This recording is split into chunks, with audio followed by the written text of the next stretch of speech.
Bit of fun for a Friday. We're recording this on a Friday. Slightly different format.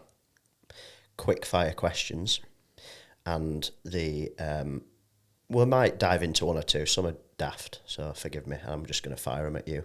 We might, as I say, I want you very quick response to very quick either-ors. Is basically what I'm going to fire your way. I might stop and ask you why, but the marketing twist on it is you cannot answer "it depends." I would never answer "it depends" anyway. Here we go. Let's go then. Pitch or proposal? Neither. Fair dues. Wait, there's more to that. So you're not allowed to say "it depends." Loads of these you're going to find. Pitch or proposal. Pitches have the place, proposals have the place.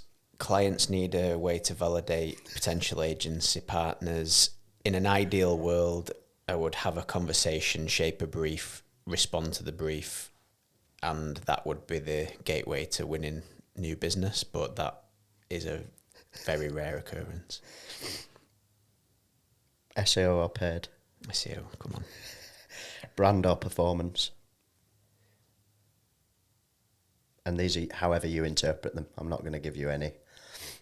I think there's a Venn diagram that pops straight into my head where they overlap and the client sits bang in the middle of them. AI, passing fad or here to stay? Here to stay. LinkedIn or Twitter?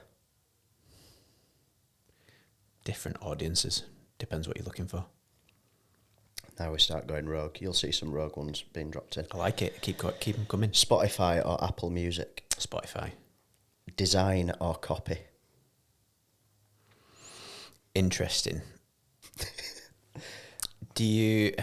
I mean... I can't answer any follow-up questions or give you any pointers as to where I was thinking, because I think it's good to know just generally how you think. The thing is, I have a really big appreciation for design and copy and the design of copy. Typography is something I pay a lot of attention to when I'm floating around, but I love both, and I think there's massive value in both. There might be a recurring theme here where you've got argument for both sides, but that's a good thing. Shopify or Magento? Shopify.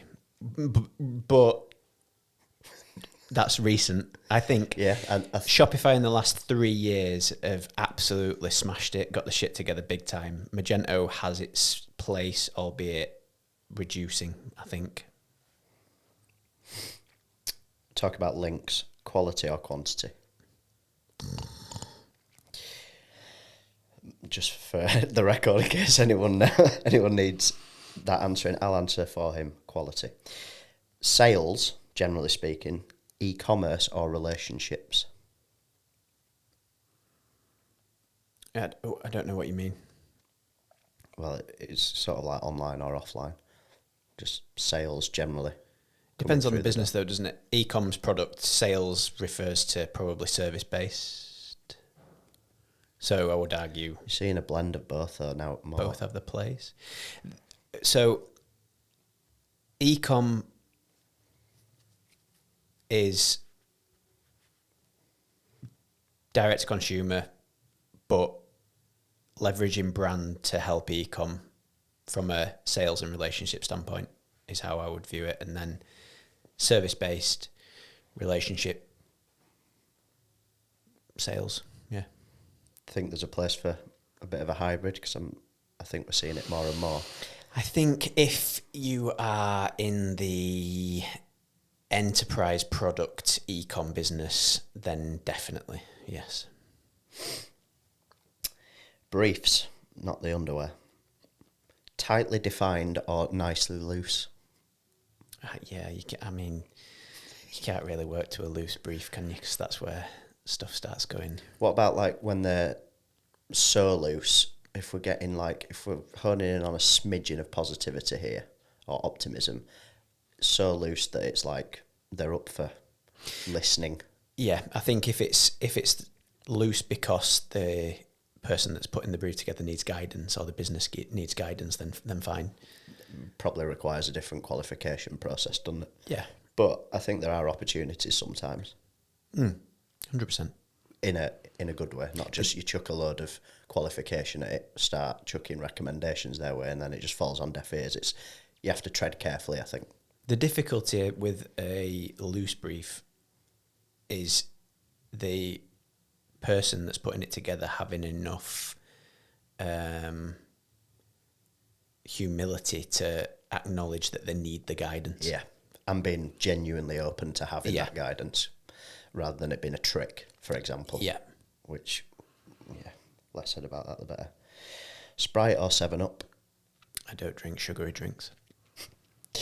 Black Friday or Boxing Day sale? Well, I would say Boxing Day, because Black Friday is no longer Black Friday. Black Friday has become Black Week, Black Month. Valid. Android or iOS?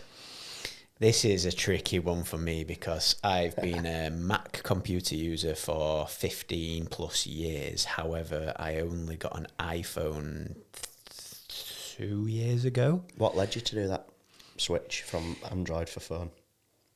They gradually just got me. Like, I got an iPad, so workflow wise, having a Android phone it wasn't becoming problematic. It was becoming less seamless as I would like it to. So my ecosystem is now Apple, which just means from a workflow standpoint, that makes more sense for me. In terms of zooming out and having a holistic view, I think Android is still more innovative. Hollywood brand or challenger brand? or slightly more, giving listeners maybe a little bit more definition, because Hollywood brand might not mean something to everyone. Let's say it differently. The leading brand in a category versus a challenger brand in that same category. In what context? Who I would work with? It's up to you to. Do you know what? Open the door to your mind. All of them, but do you know what I think would be an interesting way of looking at it? I want to work with a Hollywood brand that behaves like a challenger, and a challenger brand that behaves like a Hollywood brand. Are there any sectors? You don't even need to name brands, but any sectors where you think that might be more apparent? A leader or a Hollywood brand that's acting. Are there any brands that you admire or look at that you think behave and treat what they do as more of a challenge, like a challenger brand? Because I immediately think, but this is years back now, so I'm not saying right now, but the fintech world that suddenly got a big kick up the arse with the likes of Monzo, etc. I feel like that had its moment several years ago now. What would it be, 5 to 10 years ago? But that's an immediate thought of mine. Are there any other either brands or sectors where you think that you've seen that, or you're seeing it currently? I think the big players like Heinz are good examples of Hollywood brands that sometimes reflect challenges, because they have always on activity for all the products that understand their audience at such a level that means that everything they do just further penetrates the market in the right way, and still continues to grow the brand, and they've been around for however many 100 years or something. Yeah. Flipping that, I'm trying to think of a good example of a challenger brand that is doing a good job.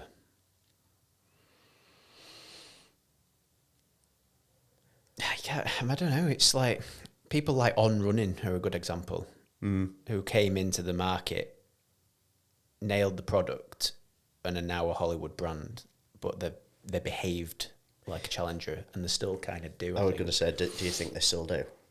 Yeah, I think so, in the way that they approach marketing. Can you imagine that's quite a hard line to... It is. Lego's probably quite a good example, because Lego have, in the last 5 years, I would say, have really, really diversified the products, the way that they market, And that is a big brand that's doing that well. Global. Nice. Data-led or gut instinct? I'm glad that some of these are bringing this response out, because that's the idea. Oh, it's Obviously, most of these or some of these can be a blend, but that's the point of these. in my context, data is super important. I think measure what you can, but acknowledge. I'm going to sound like Ed Catmull. Acknowledge that you can't always measure what you're doing, and I think that's where perhaps gut comes into it. But that comes with experience as well. Or if you're very intuitive, trust yourself. Don't be afraid to fail. I've got to say, to your latter point in particular there, you don't want data overwhelm to stifle gut as well. Yep. I think, a balance of both is probably where I would try and live. Cool.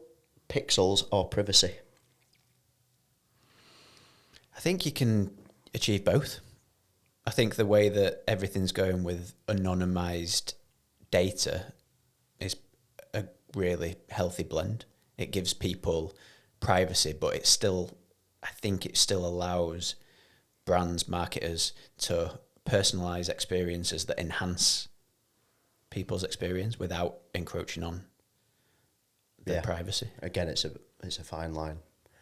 Brands fall in the wrong side of it and performing purposefully, knowingly, should I say. Well, it's ethical marketing, isn't it? It's like the people that, or the reason for people paying attention and having uproar about data privacy in the first instance is because the people that market loan products or gambling, or you get phone calls from someone trying to sell you something that you've never spoken to in your life. These are examples of poor execution on people's data, whereas I think brands that operate on the other side of the table should enhance a user's experience. And I think even though anonymized data is obviously going to be the way that it works, you can still deliver a really good experience. And then brands like Airbnb, Spotify,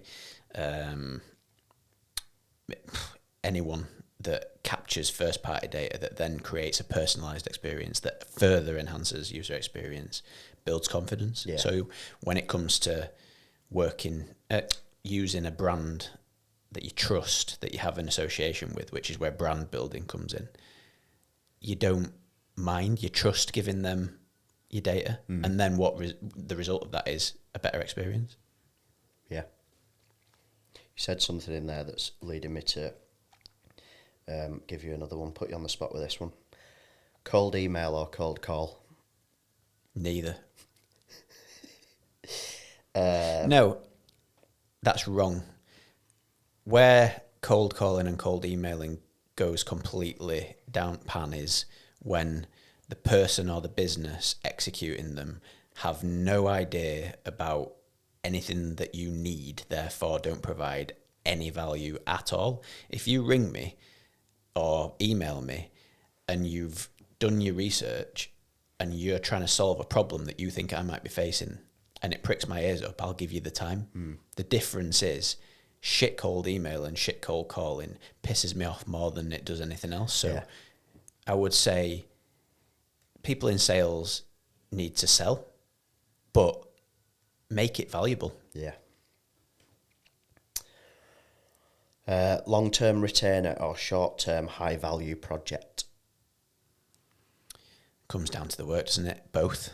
I think you need a mix. I think you need, from a business perspective, zooming out, cash flow's absolutely imperative. So retained work means that you can make more informed decisions. However, project-based work generally, from my experience, does deliver exciting work. So a mix of both is obviously great. I would never want to build a business around 100% reliance on project work. Might round off with these two. Evergreen content or reactive content? Both. And this one, to round off, I'm not allowing you to say it depends, both or neither. You have to choose one. Winning a competitive pitch or an existing client contract extension?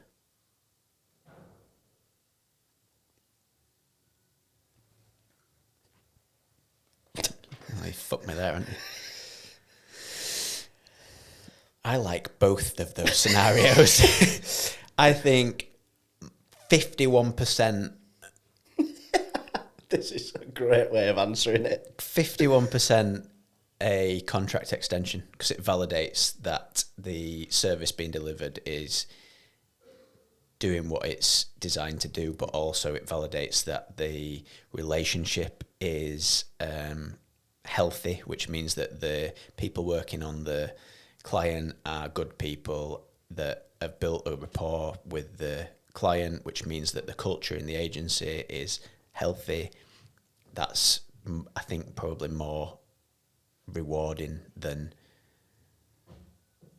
winning a competitive pitch. Obviously, winning a competitive pitch has its... Yeah. That's why I wanted to ask place. you specifically.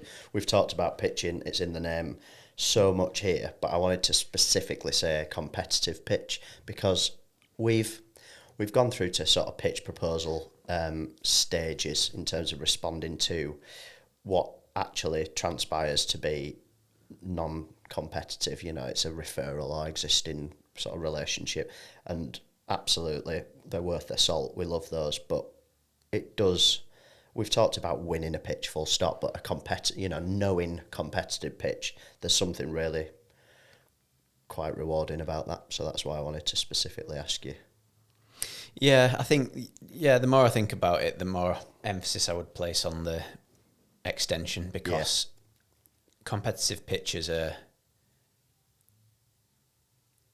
just ways of trying to select the right partner, but it's normally based on nuance. It'll be down to cost or a small piece of information that is slightly different that resonates a little bit more. I think the sitting on the client's side of the table, the value that brings is much less important at that stage than a long-term relationship. Agree. But you've got to go through it as an agency, and you've got to have a way of trying to validate a partner as a client. So it is necessary. Yeah. Thank you for joining this game.